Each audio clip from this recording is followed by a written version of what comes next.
وہ خاتون بتا رہی ہیں ایک ہمارے میاں ہیں. میں نے تحقیق کی, میں نے کہا مجھے پتا چلا کہ وہ جو اتنی عزت دے رہے ہیں نا میاں, اس کی بیوی جاب کر رہی ہے, اپنا خرچہ اپنے بچوں کا خود اٹھا رہی ہے, میاں اپنا خرچہ الگ اٹھا رہے ہیں. اور یہ جو خاتون ہے نا جن کے میاں اتنی عزت نہیں دے رہے, یہ سارا خرچہ خود اٹھا رہے. میں نے کہا آپ کا میاں اس سے کروڑا گنا بہتر ہے. یہ انگریز والے اخلاق ہے تھینک یو کہنے والے, روکڑا خرچ کرنے کا ہے ہی نہیں. اور بھائی تمہارے میاں نے تمہیں گھر دے دیا لے کے, تمہیں گیس بجلی کا, اب ایک تھینک یو رہ گیا اس کی زبان پہ, چھوڑ دو یار, اس میں کیا جا رہا ہے یار. ساری ذمہ داری تمہارے میاں نے تمہاری اور تمہارے بچوں کی اٹھائی ہوئی ہے. تو اب وہ اس طرح سے عزت نہیں دے رہا, دے تو بہت اچھی بات ہے, لیکن اس کی عزت دیکھ کے دھوکا مت کھاؤ. اس کو بولو کہ ایسا کر, تو ایسا کر کے, اچھا بیگم کو بولو کہ ٹھیک ہے, اس خاتون کا شوہر بولے ٹھیک ہے بیگم اب میں اتنے ہی پیسے تمہیں دوں گا جتنا وہ اپنی بیوی کو دے رہا ہے, اور اس کے بدلے تھینک یو مجھ سے صبح شام 25 دفعہ لے لیا کرو, ہر بات پہ تھینک یو اور عزت دو. عورت تیار ہوگی, عورت کہے گی پیسے دے دیا کرو, بے شک اس سے پہلے 10 گالیاں اور اس کے بعد 20 گالیاں. اگر آپ کا سیٹ آپ کو 25-30 گالیوں کے بعد 50,000 روپے دے, آدمی کہتے ہیں 25 اور دے دے لیکن پیسے دے دے. قربانی تو یہ ہے نا, بہت مشکل ہے, بہت مشکل. اسی طرح بہت سے والدین اپنی اولاد پہ خرچ کر رہے ہیں, خون پسینہ بہا کے, رکشے چلا کے, ٹھیلے لگا کے اپنے بیٹے کو کھلا رہا ہے. بیٹا 1-2 تھپڑ سے بدگمان ہو جاتا ہے کہ میرا باپ مجھے مارتا ہے, میرا باپ مجھ سے کٹائی کی تھی.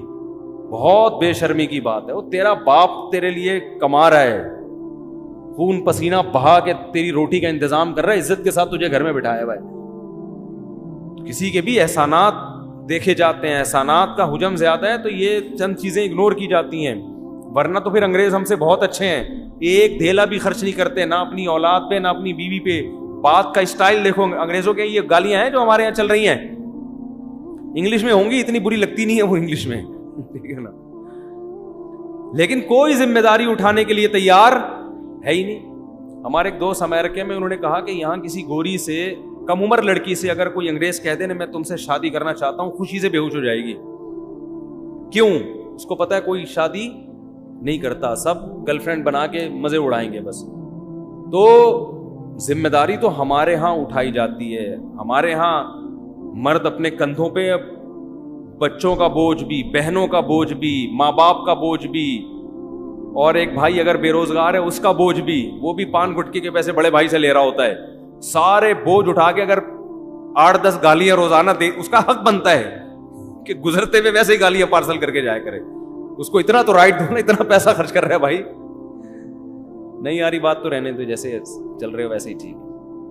تو یہ بھی بڑا مسئلہ ہے کہ آپ کی اولاد کو جو باہر لوگ ہیں وہ کیا کرتے ہیں, خراب. اس زمانے میں بچوں کو باہر دوستیاں لگانے مت دو, بگڑیں گے. ان کو صحیح راستہ دکھانے والے کم ہوتے ہیں, بگاڑنے والے مارکیٹ میں زیادہ ہوتے ہیں. تو ایک وجہ تو وہ ہے کہ ٹینشن آج کل لوگوں کے پاس ہے ہی نہیں نا. تو جب تھوڑی, آپ کو پتا ہے سویڈن میں خودکشی کا ریشو سب سے زیادہ ہے, اور اس کی وجہ یہ ہے کہ سویڈن ٹینشن فری ملک ہے. حیرت کی بات ہے, جس ملک میں ٹینشن زیادہ, غربت زیادہ ہے نا, بے روزگاری, غربت, وہاں خودکشیوں کا ریشو کم ہے. یہ کتنی بڑی حقیقت ہے, سمجھ میں نہیں آ رہی بات. دیکھو پاکستان ایک پسماندہ ملک ہے نا, اتنی خودکشی نہیں ہے یہاں پہ. یعنی آپ خود اندازہ لگاؤ نا کہ سویڈن میں بے روزگاروں کو الاؤنس ملتے ہیں. یعنی جو لوگ سویڈن ہو کر آئے ہیں وہ کہہ رہے ہیں ٹینشن تلاش کرنے سے نہیں ملتی یہاں پہ. گوگل پہ سرچ کرنا پڑتا ہے بھائی, کسی کے پاس ٹینشن ہو تو تھوڑے دن کے لیے چاہیے. پاکستانیوں کو چاہیے ہوتی ہے نا, وہ پریشان ہو جاتے ہیں ٹینشن کیوں نہیں. تو اس کے باوجود سب سے زیادہ خودکشی کہاں ہو رہی ہے, اس کنٹری میں. کیوں ہو رہی ہے؟ اس کی وجہ یہ ہے کہ قدرت کی طرف سے ذرا سی کوئی پریشان, قدرت تو دیتی ہے ٹینشن, چاہے آپ کا ملک ٹینشن فری ہو جائے, اللہ کی طرف سے ٹینشنیں آتی ہیں تو وہ برداشت نہیں کر پاتے. برداشت نہیں کرتے تو جا کے وہ لٹکنے کی کوشش کرتے ہیں اور کھمبوں سے چپکنے کی کوشش. اس کا یہ بڑا نقصان ہوتا ہے.